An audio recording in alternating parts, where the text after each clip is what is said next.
My local UPS driver, I think I owe him a cocktail or two. He just dropped a 75-pound box off Oh, at my really? house. And what's that? It's very exciting, Paul. It's very Okay. exciting. It's a shoe rack. Oh, Actually, oh, it's more than that. It is a bench with a shoe rack underneath. Now that we have all this extra space in our garage because we cleaned it all out, we kind of made yeah. an You area where you can organize. just sit down, take your shoes off, Right. and then walk into the house. And Yeah, so, we've never had that kind of a thing, like a mud room almost. yeah, it's definitely. I mean, it's more of like a mud area, I guess, in our garage Yeah. now. Yeah. But you can get into our house through the garage, so it's Hmm. just right next to that door. You sit down Yeah. and whatever. Keep it out. Yeah, Keep your dirty stuff where it belongs. yeah. It's good in theory, probably bad in practice. I mean, it'll. Yeah. That's nice. Yeah, so you can guess what I'll be building this afternoon. Right. Hopefully it didn't come from IKEA. Yeah, I'm assuming it's the only way I know is I just got the notification, and I Right. heard it go plunk on my front porch. Oh no, that sounds too high quality. Yeah, I'm Yeah, guessing. yeah. I'm hoping that it's not flat packed furniture, but I don't know. Our IKEA is about 45 minutes from here, so not close. And when my wife was away when we first moved, and my daughter and I drove down to it to buy some stuff, like I think a bed frame, and we got all this stuff. It was like she was Yeah. going to college almost.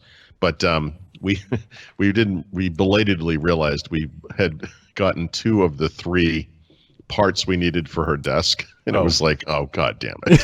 Like, are you kidding? Like, yeah, it's all spread out on the floor, all the pieces everywhere. We're like, huh. Yeah. Oh well. Anyway, so while I'm building that, I could listen to potentially Amazon Music HD because I keep Yeah. forgetting that I'm sort of subscribed to this, but sort of not. Just kind of comes with. Yeah, the Amazon thing fits really neatly into that Living With series I'm talking about doing, and I have often wondered over the years why I'm not more involved in that stuff because, as a Prime subscriber, member, whatever, you get discounts or stuff for free and all that. And in this case, I do have a reason. It's that, Amazon no longer lets you put your own music into the collection as well, right? So there's only a couple services left that do that. But otherwise, I would really consider it. And this is free now, for 90 days. So we should both try it just to see if we can tell a difference. But it works with Sonos. Yeah. So Yeah. maybe. This is going to be the most random thing that I'm ever going to recommend to anybody on this podcast. But Paul, have you ever seen? It's the Zach Galifianakis Between Two Ferns, sort of. Yeah. Yeah. Are you That familiar should be the with? podcast studio right there. We would be the Ferns. Are you familiar with Phil Mickelson? Yeah, the golfer. Yeah. So this guy has taken to social media by storm, and he created a Twitter account like probably about 3 months ago now. Really just jumping on the wave, huh? He's really He's cutting like, edge stuff. things have been going good. I feel good about myself. I think I'm going to join Twitter. Just turn that around. He keeps posting this series of him sitting like in the locker rooms of like really prestigious golf courses with a probably 45-cent candle lit, and he gets like all his friends who are professional golfers to do like really terrible interviews in front of this candle. And, That's amazing. If you're a golfer, he's worth following. He just posted another one. So, Okay. anyways, OnePlus 7T, which if you haven't decided on which of the 17 phones to buy this fall, I it's know. coming out. I know. I was telling Brad right before the show. I looked at the iPhone pricing and all that, and I kind of thought about it. I have a 10R, right? So like a year-old phone, LCD display, etc. Get $370 on trade, which is not horrible, honestly, but these things Yeah. are still really expensive. And I was like, they don't seem like a big enough of a jump. Maybe I shouldn't bother. But today, of course, the first reviews are coming out, and many of them specifically mention the camera, specifically low light camera. And according, at least to the guy from The Verge, he said that the general camera performance was the best there is, better than Pixel, better than Huawei, which I have trouble believing, but whatever. And also that even the low light quality was better than Pixel, although there's a new gen coming, and Yep. people's idea of what is good photography varies, obviously. Yeah. Like I think the new Samsungs kind of do a night mode thing that most people would think was okay, like or was what they wanted. It's not what I want, and I wonder if that's what this. I don't know. So Yeah. I'm like literally sitting here again at the Apple site, like, should I do this? Like, and then there's a Pixel coming, like you said, in OnePlus next week, right? And I will be reviewing that. I do have to say, the OnePlus 7 Pro, the latest one so far, is maybe the best smartphone I've ever used, except for the camera. Like if that thing had the Huawei P30 Pro camera, it would be. That's the Jesus phone right there. We're done. The Jesus phone. Yeah, but it doesn't, and so OnePlus has acknowledged this. They've talked very openly about how they haven't gotten the camera right. So triple camera system, same thing. It's not the hardware. I don't think. I think it's the software. So yeah, we'll see. Yep. Looking forward to it though. Lots of stuff. You should just get the Apple Card and just make your life. Yeah, I'm not going to do that. I don't know. Mention what American Express is doing, by the way. I can't remember if we did talk about this or not. What American Express is doing. So I suspect they're feeling the pressure of the Apple Card or whatever. And so I logged into my account and I had an American Express. You get a blank American Express card now? Is that what you're going to say? Sort of. But I mean, it's not quite that. But it's more of a good deal card. So if you're looking for a credit card, it's an Amex. I had the Blue Cash card, and now they have a Blue Cash Preferred. So the caveat here is it has a $95 annual fee. Yep. But you get 6% back on groceries up to $6,000, which is $350, which is about 6% on groceries. Yeah, up to $6,000. So it's about $350 back. And we absolutely spend that on groceries every year. That's right about what we spend for our family. Because it's like 150-ish a week, somewhere around there. Then you get like another high percentage back on any streaming service, and then some gas stuff.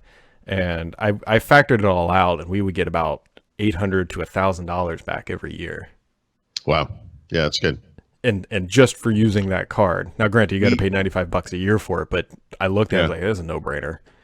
Well, the American Express cards, a lot of them have, like the one we use is a gold card, and it's like $195 a year, which a lot of people, obviously there are no-fee cards, but you get these perks, like you're saying, and there's a platinum card that's a $495 a month or year fee, and that sounds like why would anyone do that? But actually, like the perks you get, depending on if you travel a lot, et cetera, it actually works out to make sense. I don't think we get 6% on groceries, but when we were talking about the Apple Card earlier on, I don't remember the exact numbers, but I know we use the Amex for restaurants and for travel. And we use the Costco card for basically everything else, and then gas. And we usually try to go to Costco for gas, but because Costco's got a nice cashback thing, and it's literally cashback. It's like they give you a check, and then you can cash it to Costco, So I don't know the amounts we get back or whatever, but I'll have to look at that. That's interesting. I'm surprised. I would be surprised that Amex wouldn't spread the wealth a little on that. I wonder what the deal is. That's a big. Anyway, the point is that's a big percentage.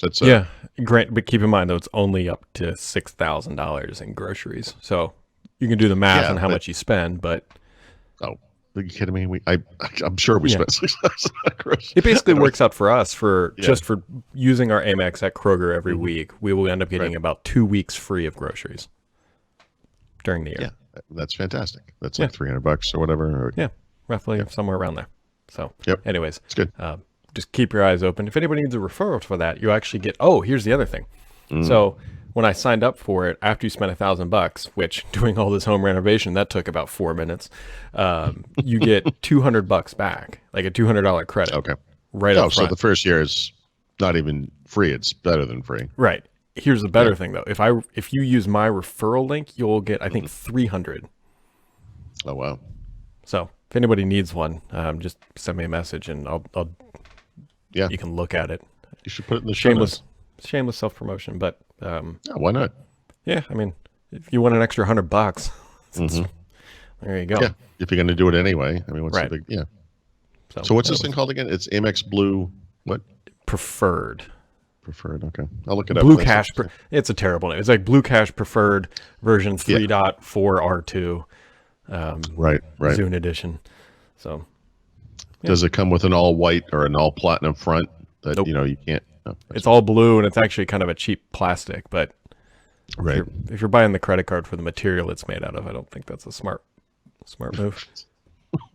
Well, some of the new, I don't have my wallet's not here, but some of the new credit cards are, or some of the high end credit cards are actually like really thick, and they have like this substantial feel to them. This one doesn't. My kids are super impressed by these kinds of cards, and it's like, guys, this is a tool. Okay? Like all it has to do is go into the machine, come out of the machine, do its thing. You know? Even better than like in my preferred world, like I don't even touch. I wish every place took just Apple Pay or whatever it's called, and then I never had to pull the stupid thing out of my wallet. That would make me even happier. But we're not there yet. We'll get there. We will eventually. Eventually, back to tech news, which there's not too much of today, other than that. And Paul was very excited to write .NET Core 3.0. Well, okay, but I know you poo-pooed this, but next week they're having a virtual. They have a virtual conference to launch .NET Core 3, right, which is the final version of .NET Core. Well, depending on how you look at it, I guess. And next year they're going to launch .NET 5. Which is the consolidation of those two platforms. So the classic .NET, which is proprietary Microsoft only, Windows only, essentially, and then .NET Core, which is cross-platform like Linux, Mac OS, etc. So kind of a big deal. This is the unification thing. It's a little bit like when NT became Windows. Like .NET Core is going to become .NET. It's fun. Yeah. So. Anyways, we are about 2 weeks away from the Microsoft event. It'll be 2 weeks tomorrow. Yeah. Okay, 2 weeks tomorrow. Yep. 2 weeks tomorrow. Yep. And then we are about 6 weeks away from Ignite. Oh, God, right. And then there's also a Google event smack in the middle of that on October 15th. Yeah, so next week is OnePlus. Microsoft's in 2 weeks. Google in about, I guess that's about a month. And then what did you say on Ignite? 6 weeks? 6 weeks. I mean, it's the first week of November. And yeah. Oh, boy. Yep. Oh, boy's rent. Yep. So, anyways, folks, it's ramping-ish up. We had the Apple event. We got a bunch of stuff. The Galaxy Fold is back out if that's what you've been longing for. Yeah, that's one I won't be spending money on. So... All right, you got anything else for today, Paul?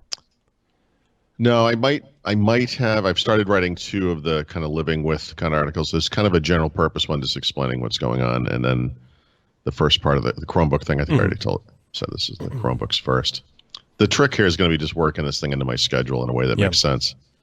The other night I actually wrote an article on a Chromebook the other night, which is not like a huge superhuman feat or anything, but I mean.